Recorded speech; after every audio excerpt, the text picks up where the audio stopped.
नमस्कार दर्शक बंधु लेटेस्ट जॉब्स ओडिशा को आपण मानक स्वागत। आज निजुक्ति सूचना रही टाटा पावर रे निजुक्ति। दर्शक बंधु टाटा पावर रिक्रुटमेंट 2024 आपण मानक पई ऑनलाइन रे आवेदन करबा को हबो। विभिन्न प्रकार पोस्ट वैकेंसीज रिलीज होछि।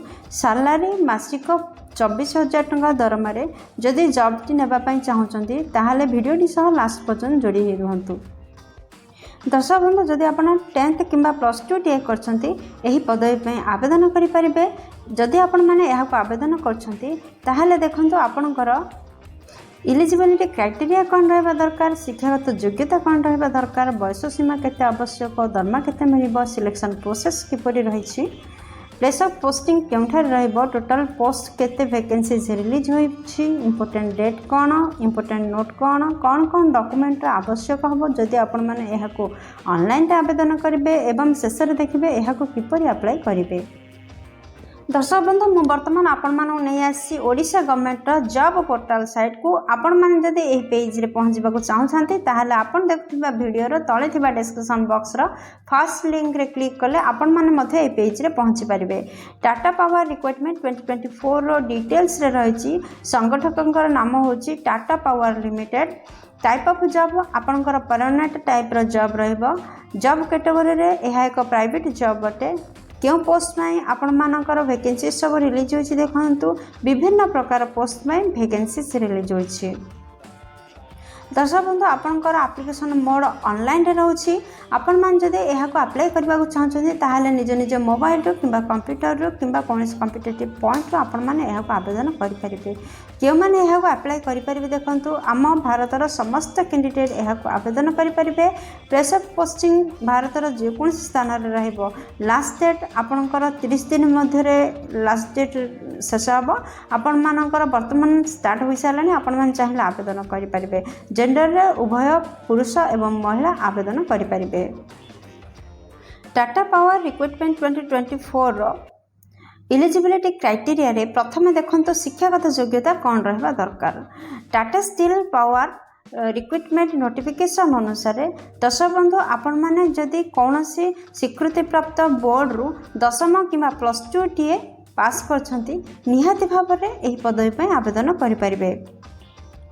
दर्शक बंधु जदि आपण माने एही पदवी पय इंटरेस्टेड अछंती ताहाले आपनकर बयस सीमा कौन रहबो देखंतु। आपण जदि साधारण वर्ग रु बिलोंग करछंती ताहाले आपनकर सर्वनिम्न बयस 18 वर्ष एवं सर्वाधिक बयस 40 वर्ष रहउछि। किंतु यह छड़ा आपनकर एज रिलैक्सेशन मध्ये रहउछि गवर्नमेंट नियम अनुसार।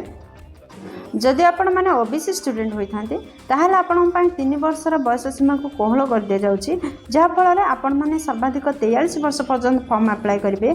जदि आपण माने एसटी एससी पीडब्ल्यूडी किंबा एक्स सर्विसमैन होइथांती ताहाले आपण मानकर 5 वर्ष पर्यंत एज रिलैक्सेशन रहउछि जहा द्वारा आपण माने 45 वर्ष पर्यंत सर्वाधिक फॉर्म अप्लाई करि परिवे। जदि आम दरमा विषय कहबा को जिबा ताहाले Tata steel power plant limited को तरफ आपण मानको गोटे गुड सैलरी प्रोवाइड कर दिया जिवो। सिलेक्शन प्रोसेस देखिबा। दर्शक बंधु किपर रहबा आपनकर सिलेक्शन प्रोसेस देखंतु।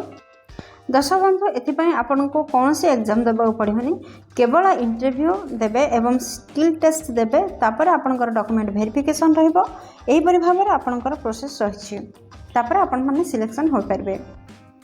दर्शक बंधु ए पृष्ठ देखंतु आपण मानकर सिलेक्शन आपण मानकर एप्लिकेशन फी कौन रहउछि। जदि जनरल कैंडिडेट हिथांती ताहाले आपनकर एप्लिकेशन फी फ्री रहिछि। ईडब्ल्यूएस पई फ्री रहिछि, ओबीसी पई फ्री रहिछि, फीमेल कैंडिडेट होइथिले मध्ये फ्री रहिछि। एसटी एससी पीडब्ल्यूडी जे कोनसी कैटेगरी बिलोंग करथिले मध्ये समस्तक पई नो फी रहिछि। आपण मानको कोनसी भी एप्लिकेशन फी दबा को पड़िबनी एवं आपण माने समस्त देयमुक्त अप्लाई करि परिबे। दर्शक बंधु आपण मन तो जानले एहा को ऑनलाइन आवेदन करबा को हबो। जदि आपण माने ऑनलाइन आवेदन करछंती कोन कोन आवश्यक डॉक्यूमेंट दरकार रहिछि देखंतु। फर्स्ट आपनकर क्वालिफिकेशन सर्टिफिकेट रा आवश्यकता रहउछि जेमिति कि 10th +2 एहार आवश्यकता रहउछि। सेकेंड रहउछि आपनकर जन्म प्रमाण पत्र रा आवश्यकता रहउछि जोडा कि बर्थ सर्टिफिकेट। थर्ड रहउछि दुईटी रिसेंट कलर पासपोर्ट साइज रो फोटो आपनकर दरकार। फोर्थ रे रहउछि केस्ट सर्टिफिकेट। दर्शक बंधु आपण माने जदि जनरल केस्ट व्यतीत अन्य कोनोसी भी केस्ट रु आस्थांती ताहले आपनकर जाति प्रमाणपत्र आवश्यकता रहिबो। फिफ्थ रे रहउची जदि किछि एक्सपीरियंस अछि ताहले एक्सपीरियंस सर्टिफिकेट रे आवश्यकता रहिबो। सिक्स्थ रे आईडी कार्ड बा आईडी प्रूफ रो आवश्यकता रहिबो। दर्शक बंधु एही 6टी डॉक्यूमेंट रेडी करंतु एवं एहाको आवेदन करंतु ऑनलाइन रे। टाटा पावर रिक्वायरमेंट 2024 रो इंपोर्टेंट डेट कोन रहिछि देखंतु। दर्शक बंधु अप्लाई डेट स्टार्ट हो सारा आपण मैंने एवं चाहिए अप्लाई करेंगे। अप्लाई लास्ट डेट 30 दिन पर्यंत रोचे। आपण मानकर इंटरव्यू डेट अति शीघ्र आपण मानक जन दिज्व केबे आपणकर इंटरव्यू रहिबो। आपण मानकर अप्लाई कर सारा पर आपण माने निहाती भाव में इनफॉरमेशन पाइबे। टाटा पावर रिक्रुटमेंट 2024 रो इंपोर्टेंट नोट कौन रही देखो। दर्शक बंधु जदि आपण मैंने यहाँ अप्लाई करने चाहते जिते बड़े आपण मानकर फॉर्म फिलअप कर फॉर्म टी को ठीक भाव में फिलअप करूँ जेपरी किसी भी ब्लैंक न रहे एवं आपन जेपरी ठीक डाटा प्रदान करते से प्रति ध्यान देवे एवं केयरफुली फिलअप करेंगे आपणकर एप्लिकेशन को। एवं लास्ट डेट पूर्व आपण मानकर एप्लिकेशन अथॉरिटी निकट में पहुँची जावा आवश्यक। How to apply in Tata power recruitment 2024। दर्शक बंधु आपण तो जानते यहाँ ऑनलाइन आवेदन करने को हम जदि आपको ऑनलाइन आवेदन कर देखो किपरि आवेदन करेंगे। फास्ट आपण मैंने विजिट करते यार ऑफिशियल वेबसाइट एवं ऑफिशियल नोटिफिकेशन को। दर्शक बंधु आपण मानक कहि रखुछि जे आपण मानकर अप्लाई करिवार सुविधा पाई आपण मान जॉब रिलेटेड समस्त लिंक आपण मान देखुथिबा वीडियो तले थिबा डिस्क्रिप्शन बॉक्स रे प्रोवाइड कर दिया जायछि। आपण चाहे सेठार मध्ये अप्लाई करि परिबे एवं PDF पाखरे मते पहुँची पारे। जिते बड़े आपण मैंने अप्लाई कर नोटिफिकेशन को भल भाव में पढ़ु अप्लाई करने पूर्व। थर्ड रे जहाँ सब डिटेल रिक्वायरमेंट मगा जाइए प्लीज एंट्री करूँ।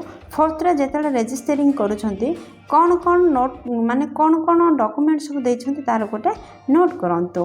दर्शक बंधु फिफ्थ रे अपलोड करंतु रिसेंट पासपोर्ट साइज रो फोटो एवं सिग्नेचर को। सिक्स्थ रे देखंतु जहाँ डिक्लेरेशन दिया जाइए अथॉरिटी द्वारा ताको केयरफुली पढ़ंतु एवं से एग्री हुंतु।